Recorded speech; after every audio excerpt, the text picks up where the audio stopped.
It's Thursday, June 20th. I'm Priyanka Arabindi. And I'm Juanita Tolliver, and this is What a Day, the show where we're wondering who is leaking the opposition research on President Biden's dog. Yes, yet another report of Commander Biden biting a Secret Service agent ended up in the Daily Mail, of all places. Commander, I don't know who you're yapping to. You need to shut that mouth, in more ways than one.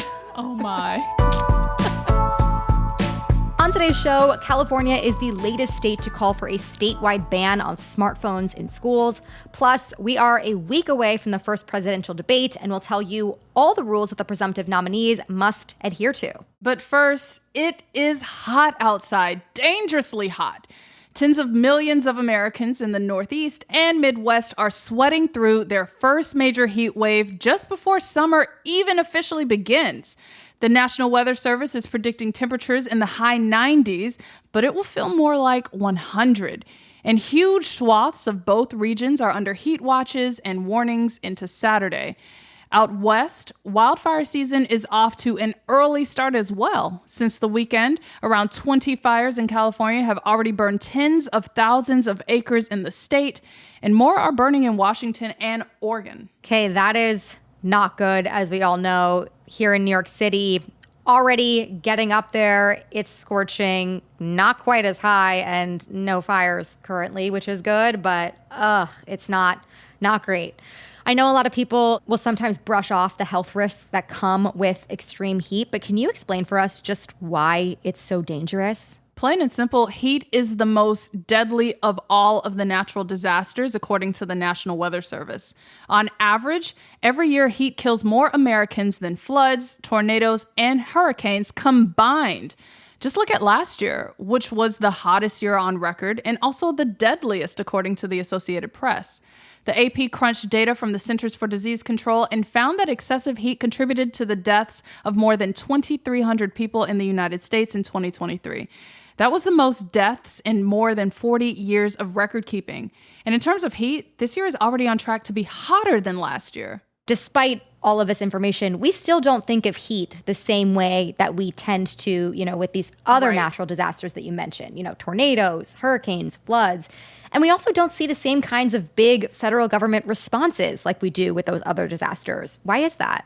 Well, there's a law called the Stafford Act that sets out how the Federal Emergency Management Agency, or FEMA, responds to disasters. The law lists the kinds of disasters FEMA can respond to, but heat isn't included. Now, that list is not exhaustive. For example, FEMA was activated to respond to the COVID-19 pandemic. Pandemics aren't on the list either. Still, that lack of specificity is partially why FEMA has historically left it to states to handle these kinds of extreme heat emergencies. But a coalition of environmental groups, labor groups, and healthcare professionals is trying to change that. They filed a petition this week asking FEMA to start recognizing both extreme heat and wildfire smoke as major disasters. To learn more about the petition, I spoke with its lead author, Jean Su. She's senior attorney and the director of the Energy Justice Program at the Center for Biological Diversity. Here's our conversation.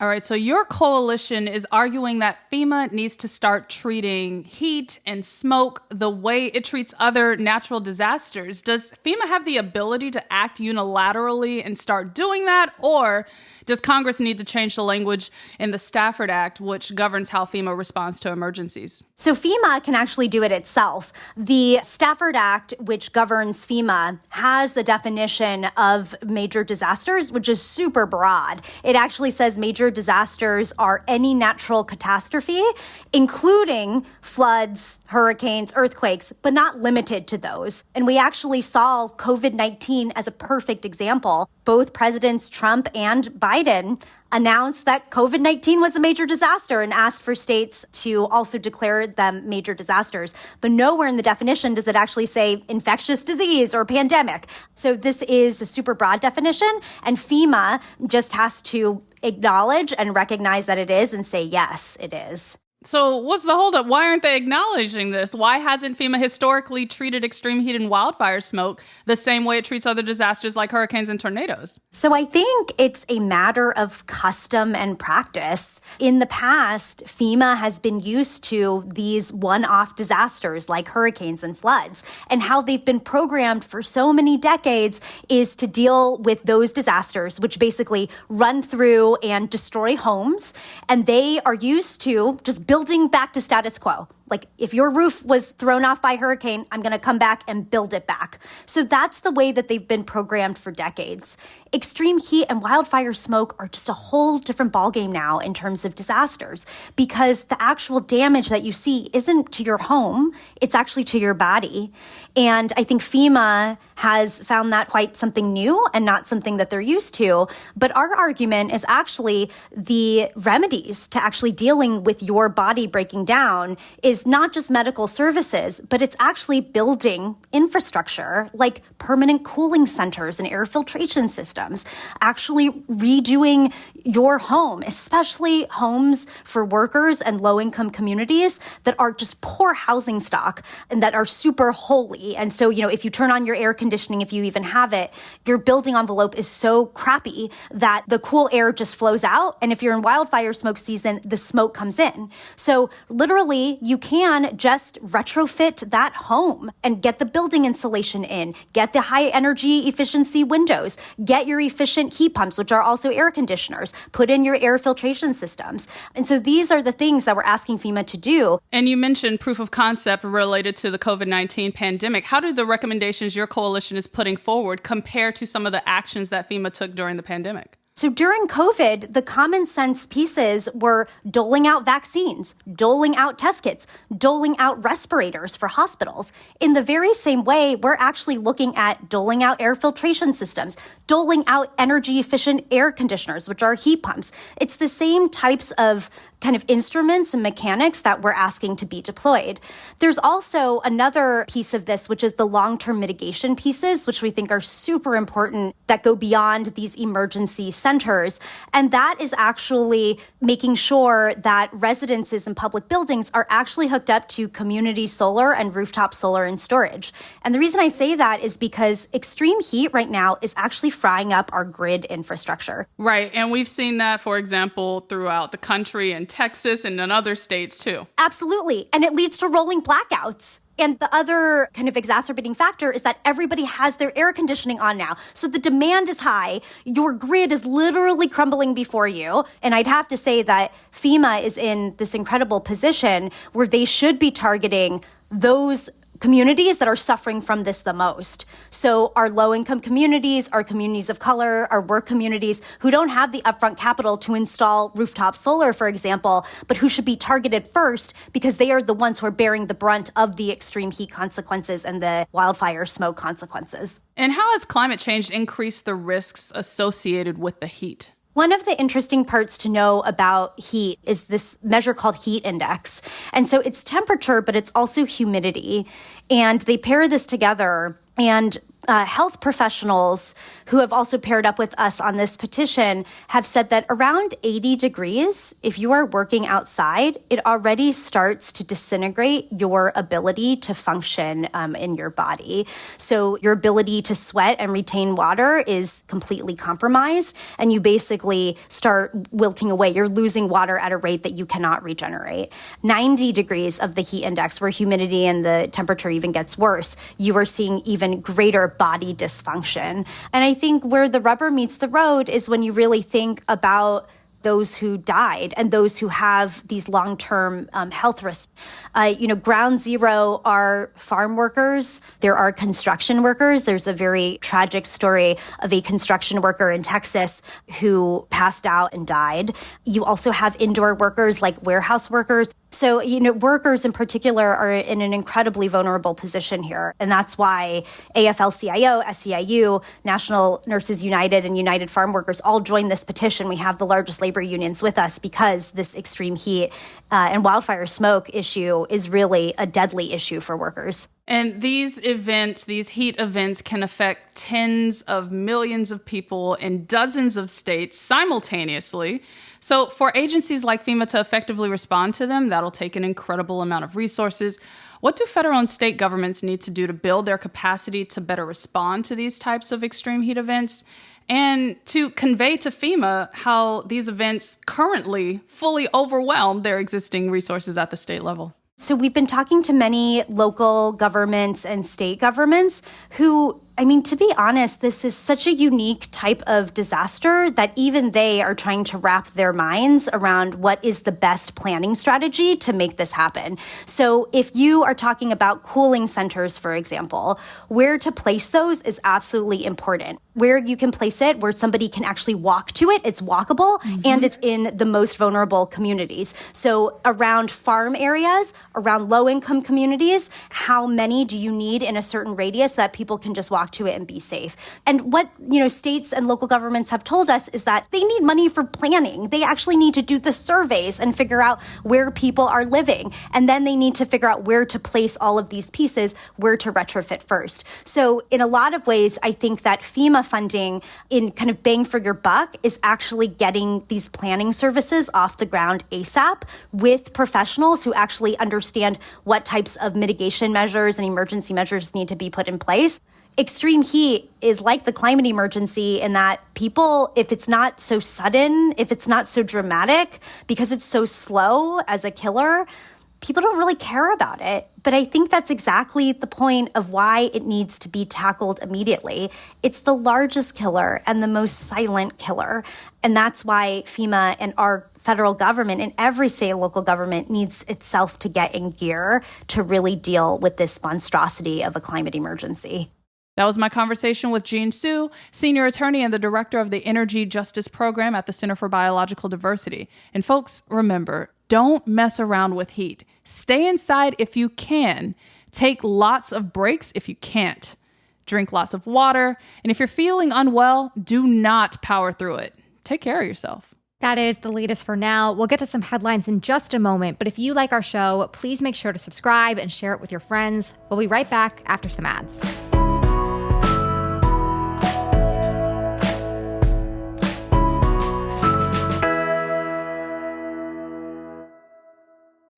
Stop by Sherwin-Williams and get 30% off Super Paint products and Super Deck stains from June 14th through the 24th. It's the perfect time to transform your space with color. Whether you're looking to revamp your bedroom, living room, or home office, we have you covered with bold hues, soothing neutrals, and everything in between. Shop the sale online or visit your neighborhood Sherwin-Williams store. Click the banner to learn more. Retail sales only. Some exclusions apply. See store for details. You're a pro. You can make a 5-ton HVAC condenser purr like a sleeping kitten. Weeds cower at your mere presence. The only thing cleaner than your clients' homes is your reputation. So why is a pro like you still stuck in the endless cycle of paperwork, scheduling, spreadsheets, and chasing invoices? Automate your office and get back to what you love with Jobber, the all-in-one tool that fits your entire office in your back pocket. Start your free trial today at jobber.com. At the UPS Store, we want to make this summer the summer of shipping. Summer Ship-a-Looza. So you can start crossing items off your must-ship list. Like the vintage film camera your college kid needs for class. Or the vase you told your mom you would send her ages ago. And with our pack and ship guarantee, your items arrive safe or we reimburse you. So stop by your local store today for everything you need to be unstoppable. Visit the upsstore.com/guarantee for full details. Available at participating locations. Most locations are independently owned. Product, services, pricing, and hours of operation may vary. See Center for details. The UPS Store. Be unstoppable. Let's wrap up with some headlines. Headlines. The first presidential debate between President Biden and former President Trump is 1 week from today. Dun, dun, dun. Brace yourselves. It's happening, people. On Tuesday, it was confirmed that independent presidential candidate Robert F. Kennedy Jr. did not have enough statewide ballots to qualify for this debate. Big relief there. And this debate is a little bit different than what you might be used to. First of all, it's hosted by CNN and not the Presidential Debate Commission. The commission originally had debate plans for the fall, but both of the candidates snubbed them. There is a new set of rules from CNN for this debate also, but the biggest change is the absence of the audience. It'll just be the presumptive nominees, moderators, and the crew. This will be tough for Trump in particular, who thrives off of a live audience. What makes this even harder, though, is the 90-minute broadcast, which has 2 scheduled commercial breaks. And during these breaks, campaign staff are not allowed to interact with the candidates at all. That means no little touch-ups, no ringside pep talks. They will just be left with their own thoughts. Why is that so funny to you? I could just picture Trump looking over at Biden and just talking smack, and Biden being like, somebody help this person because he's confused. I know. We need a camera on them during the commercial breaks. We need the footage. Keep them mic'd. There are commercials, which is another shift from previous debates hosted by the commission where there wasn't any corporate advertising. But, this is CNN. They have to make money, keep the lights on somehow. And there won't be any opening statements this time around, but each candidate will still give a 2-minute closing statement at the end of the debate. No notes or written prep is allowed, which is wild to me, and candidates' microphones will be muted when it's not their turn to speak. Both Biden and Trump have endorsed these rules, at least so far. Remains to be seen what they say afterwards. Juanita, what is your favorite rule here? What are you most excited to see? Everybody on mute. Yes. A la Beyonce, because when those mics are on mute, I can just picture Trump going off, arms flailing, mouth moving. Yep. And there's no sound. The joy. Truly the joy. California Governor Gavin Newsom announced this week that he plans to work with lawmakers to ban smartphones in public schools throughout the state. The Los Angeles Unified School District's board also voted to ban smartphones in its classrooms on Tuesday, a policy that will go into effect next January. This comes amid a growing effort by states to crack down on distractions in the classroom. Florida and Indiana already have restrictions in place, banning phones in schools, while New York Governor Kathy Hochul announced plans to pursue a similar statewide policy next year. But beyond distracting students from their studies, there is also growing concern over the impact of social media on their young minds. Earlier this week, U.S. Surgeon General Vivek Murthy called for cigarette-style warning labels on social media platforms due to how they can impact young people's mental health. Newsom said on Tuesday that he wants California's legislature to adopt tougher phone restrictions before August, when this year's legislative session ends. Yeah, listen, kids are not the only ones, actually, who could benefit from those cigarette-style warning labels. I think all of us could use that every now and then. This is a good move. I remember there were phones in my day. I don't want to age myself that much. But for the most part, we were not allowed to use them. And I can't imagine how difficult it must be to concentrate with that temptation in your pocket if you're 16 or whatever. Delaware State Senator Sarah McBride is one step closer to making history and becoming the first openly transgender person elected to U.S. Congress. McBride is running for the U.S. House to represent Delaware's at-large congressional district, and just last week, her primary opponent, Eugene Young, dropped out of the race. McBride is now the sole candidate running without an official Republican challenger for the vacant seat. During the Obama administration, she was the first openly trans person to work in the White House and has remained close with the Biden family. In Delaware's state Senate, she has been a champion of workers' rights, helped codify paid family leave across the state, and has strongly advocated against gun violence. If elected, McBride would also be the youngest elected official from Delaware since none other than Joe Biden himself. It is a happy pride indeed over there. Truly. Love this for them. Love to see it. Thailand will soon become the first Southeast Asian country to legalize gay marriage. The country's Senate passed a landmark bill this week that removes all gendered language from the definition of marriage, simply defining it as a partnership between two people. The legislation now heads to Thai King Maha Vajiralongkorn, who is expected to grant final approval. The law will go into effect 4 months after it's published in the government's Royal Gazette. Thailand will become only the third Asian country to recognize marriage equality after Nepal and Taiwan. And I love that this Pride Month is having global implications. Love to see it. And those are the headlines. One more thing before we go. We all make bad decisions sometimes, and although you probably have a group chat of friends to dissect what is going on in your life, understanding the nightmare fuel that is Supreme Court decisions might require a law degree or 3. So let strict scrutiny be your guide to this decision season. From abortion bans to Trump trials, law professors and hosts Melissa Murray, Kate Shaw, and Leah Lippman decode the drama and break down everything you need to know and keep you sane in the process. New episodes release every Monday wherever you get your podcasts and now on YouTube. Please keep an eye out for bonuses whenever SCOTUS tries to set the nation back another 60 years. And we want to hear from you, listeners. Do you live in a state that has recently passed a ban on gender-affirming care for trans youth? Have you or someone you love been personally affected by Republican-backed attacks on life-saving medical treatments? Let us know about how bans on gender-affirming care have impacted your life. Send us a voice note or written response to raven@crooked.com. That is RAVEN@crooked.com with your name, where you're from, and how you've been affected. If you'd prefer to remain anonymous, just let us know. We'd really love to hear from you. That is all for today. If you like the show, make sure you subscribe, leave a review, congratulate Thailand, and tell your friends to listen. And if you're into reading and not just about Sarah McBride's political ascent like me, What A Day is also a nightly newsletter. Check it out and subscribe at crooked.com/subscribe. I'm Juanita Tolliver. I'm Priyanka Arabindi, and get your debate bingo cards ready. Every time Trump is flailing his arms while muted. Who forgets their thought process in the middle of an answer? If a thought just trails off, if the sentence does not end. There's no notes. I don't know if these are bingo cards or just drinking games, but either way, don't drink to that. That's dangerous.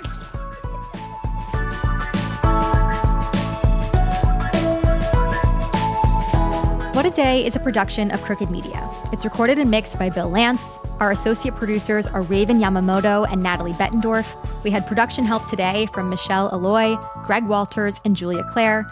Our showrunner is Erica Morrison, and our executive producer is Adrian Hill. Our theme music is by Colin Gilliard and Kashaka.